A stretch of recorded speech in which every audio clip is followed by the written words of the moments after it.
Welcome to SGTV, and it's time for news. Glowing fish that produce antifreeze discovered in the Arctic. This adaptation helped the tiny snailfish survive in the region's harsh waters. By Tiffany Duong. Scientists have discovered a glowing snailfish in the Arctic full of naturally occurring antifreeze proteins that help it survive in subzero waters.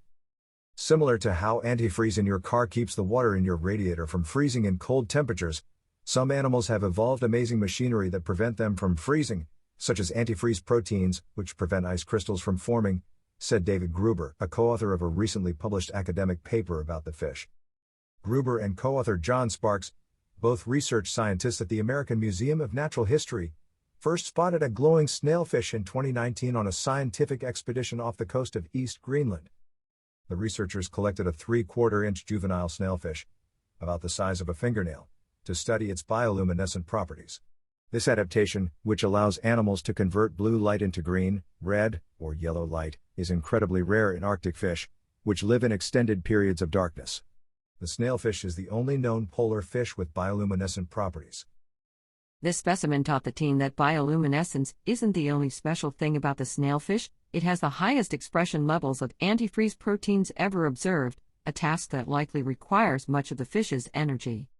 We see that in addition to growth, this juvenile fish must also invest heavily in protecting itself from freezing, says co-author John Burns, a senior research scientist at Maine's Bigelow Laboratory for Ocean Sciences. The amount of RNA the fish is making for protection from freezing is on par with what it invests in fundamental cellular machinery, the stuff that makes its cells in the first place. The snailfish actually has two different types of gene families that encode the antifreeze proteins, type I and type 4. The genes coding for type I antifreeze proteins are likely recent additions to the fish genome and may be actively expanding to additional copies, Burns said. It's like catching evolution in action. Scientists first discovered antifreeze proteins in fish nearly 50 years ago. Produced primarily in the liver, these proteins prevent large ice grains from forming in the fish's cells and body fluids. Unlike some insects and reptiles, fish cannot survive even partial freezing of their body fluids.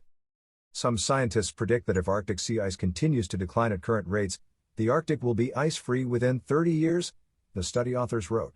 Animals like the snailfish are adapted to live in freezing temperatures and frigid waters. Therefore, warming Arctic temperatures due to climate change could pose a threat to their continued existence because all the energy they exert for thermal protection is wasted effort, Burns explains.